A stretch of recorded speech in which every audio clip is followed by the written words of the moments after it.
This doctor believes that death is not the annihilation of the human mind, that consciousness continues even when brain is dead. We're talking about, of course, person's soul, right?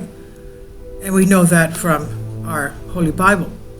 But this doctor believes that death is not the annihilation. He says of consciousness that entity continues and it persists even when the brain does not appear to be functioning. He also suggests that consciousness may be a separate entity from the brain. Sam Parnia, an associate professor of medicine at NYU Langone, is a leading researcher in resuscitation science and consciousness studies. He's the author of Lucid Dying, the new science revolutionizing how we understand life and death. And his research explores near-death experiences, the continuation of consciousness after clinical death, and advanced techniques to revive the brain. By leveraging AI and cutting-edge medical technologies, Parnia is reshaping our understanding of life, death, and the possibilities of bringing patients back even after they've been declared dead.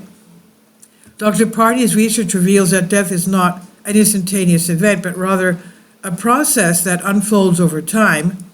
After a person's heart stops, the cells in their body, including the brain, begin their own gradual death process. Brain cells do not die as quickly as people once thought when they don't get oxygen. Instead of dying within minutes, they can survive for hours or even days before the damage becomes permanent, he said. Even days? Okay. This means there may be more time to help someone who has lost oxygen, such as in drowning or a stroke. But what happens when you die? Dr. Parnia's research focuses on near-death experiences. He studies people who were brought back to life after their heart stopped. Many of these patients say they had clear and detailed experiences even when their brains were not working properly or had stopped working completely. This is surprising because scientists expect the brain to stop producing thoughts and memories when it has no activity. 1 in 5 people who survived cardiopulmonary resuscitation, CPR, after cardiac arrest may describe lucid experiences of death that occurred while they were seemingly unconscious and on the brink of death, a new study shows. Led by researchers at NYU Grossman School of Medicine and elsewhere, the study involved 567 men and women whose hearts stopped beating while hospitalized and who received CPR between May 2017 and March 2020 in the United States and United Kingdom. Despite immediate treatment, fewer than 10% recovered sufficiently to be discharged from the hospital. Survivors reported having unique lucid experiences, including a perception of separation from the body, observing events without pain or distress, and a meaningful evaluation of life, including of their actions, intentions, and thoughts towards others. The researchers found these experiences of death to be different from hallucinations, delusions, illusions, dreams, or CPR-induced consciousness. Dr. Sam Parnia is challenging the traditional view that death is a clear-cut binary event. He argues that the common belief in a strict boundary between life and death is more of a social convention than a biological reality. His research in resuscitation science is reshaping our understanding of death, showing that the process is more fluid than we assume. As an intensive care doctor, he focuses on reviving the heart and preserving brain function after clinical death, potentially allowing people to return to life with full cognitive abilities. This raises profound questions about whether we are declaring death too soon and what truly happens to consciousness in the moments between life and death. Many people think questions about what happens to consciousness after death belongs to philosophy or religion and not science. Dr. Sam Parnia disagrees. He believes studying consciousness after death is a scientific question. As a doctor, he deals with life and death every day and works to bring people back to life after they've been declared dead. He says that science has now moved beyond just studying life and has started exploring what happens after death. His research, including a large study on people who have had near-death experiences, uses advanced technology, including AI, to understand what happens to the brain and consciousness when someone dies. In short, Science is beginning to uncover things about death that were once thought to be purely philosophical or religious questions. Daniel Dennett, a philosopher who believed that human consciousness was just an illusion created by the brain. However, new research suggests that consciousness might not be as closely tied to the brain as people once thought. And because of this, even some atheists are starting to consider the possibility of life after death. The topic of near-death experiences, which used to be dismissed as unscientific, is now being taken more seriously by researchers.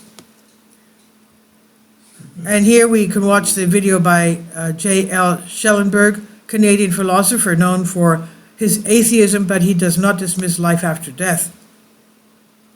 In 2011, a scientist named Sean Carroll wrote a blog for Scientific American. He said that the laws of physics show that life after death is not possible. He explained that our brains store information like memories and thoughts, but when we die, our bodies break down into tiny pieces of atoms. According to science, there is no way for that information to survive after death. A study published on Dr. Barnia's study in 2022 says, so far, the researcher says, evidence suggests that neither physiological nor cognitive processes end with death, and that although systemic studies have not been able to absolutely prove the reality or meaning of patients' experiences and claims of awareness in relation to death, it's been impossible to disclaim them either. Dr. Parney explains that consciousness is a deep mystery. He points out that all our decisions and actions come from our consciousness, but doctors can temporarily shut it down using anesthesia, of course. In a study with pigs, scientists used drugs to stop brain activity while keeping the brain physically healthy. If they had not used those drugs, the pigs might have woken up fully aware, which raised ethical concerns. Dr. Parnia believes this research could apply to humans. He suggests that with the right medical techniques, people who have been dead for hours might be revived without brain damage, and this could change how we treat sudden deaths from accidents or heart attacks. He also questions where consciousness comes from. Many scientists assume it's created by the brain, but there's no proof of how brain cells produce thoughts. Some researchers, including Nobel Prize winners, believe consciousness might exist separately from the brain, like the internet exists apart from the computer. Harvard neuroscientist Dr. Eben Alexander argues that there are no scientific or neurological explanations for his experience of the afterlife. He said that science allows that the brain does not create consciousness and that there is reason to believe our consciousness continues after death. He reveals what happened when he died, quote unquote. In 2008, Alexander fell into a coma due to a severe bacterial infection. Doctors thought he would either not survive or need lifelong care if he did recover. However, he fully recovered and shared an incredible near-death experience, NDE, that he had while his brain was completely inactive. Before this experience, Dr. Alexander dismissed similar stories from patients, thinking they were just hallucinations without scientific proof. But after his own NDE, he changed his views and now believes that consciousness exists beyond the brain. He argues that science does not explain consciousness fully and that our consciousness might continue after death. He even criticizes scientists who ignore this possibility. And Dr. Alexander now explores the idea that consciousness may not come from the brain, but instead the brain might be like a filter for a spiritual reality. He challenges the idea of materialism, the belief that only the physical world exists, and suggests that our consciousness and free will are real, not just the result of brain activity. He believes that the soul or spirit is the true essence of who we are, and that after death we are freed from the brain to experience an afterlife, which may also include reincarnation. Well, I don't agree with that, but anyway. According to Dr. Parnia, what we believe about death is fundamentally wrong. It's not the end, he says, but a reversible state. Whether people can be brought back to life after their hearts stop, it explains what cryonics, freezing people to revive them later, has not yet been proven to work. And Dr. Parnia calls it wishful thinking. However, he agrees that cooling the body can protect it.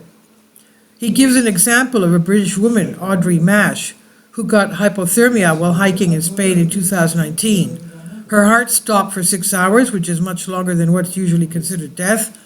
But doctors at a hospital with a special machine, ECMO, that keeps the heart and lungs working, were able to bring her back to life. Parnia said that if she had been taken to a different hospital without that machine, she would have been declared dead. Another case involved a woman who was revived after 7 hours in the cold. Parnia argues that these cases don't have to be rare. Right now, hospitals mostly rely on CPR, which has only a 10% success rate and often leaves people with brain damage. He questions why hospitals don't use ECMO machines more often when they already have them. However, bringing more people back to life is not just about willingness, it's about resources. Many hospitals are already overwhelmed, and the doctors and nurses don't have enough time to focus on reviving every patient. Despite this, Dr. Parnia believes that bringing people back from the dead is possible. His interest in this topic started in 1994, when a patient he had just spoken to suddenly died, and now as an intensive care doctor, he's even more determined to explore ways to save people who are thought to be gone forever. Parnia believes that not everyone should be revived, especially those with serious health problems like multiple organ failure. However, he thinks that many people who die suddenly, such as young and otherwise healthy individuals, could still be saved. He gives examples like a young mother who was in a mall and lost her life, and he says that in some cases doctors could find the injury, fix it, replace lost blood, and bring the person back. He believes that people who are young and healthy when they die might still have a chance to live again. He does not see these ideas as scary, but as hopeful and exciting, and he compares them to CPR, which was once thought to be impossible but is now common. He believes that in the future, doctors will be able to bring people back who are considered dead now, dead today. Even though this may not happen in his lifetime, he's excited about what medical discoveries will come. And this is on House and Wise by Vicky Verma. Please leave your comments, and thank you for your support. Support my Patreon account. The daily posts are 5 videos daily, and they are totally different from what I have on my YouTube channel. Thank you so much for your support and that you find all my content so interesting. You'll find the Patreon account details in the description box below.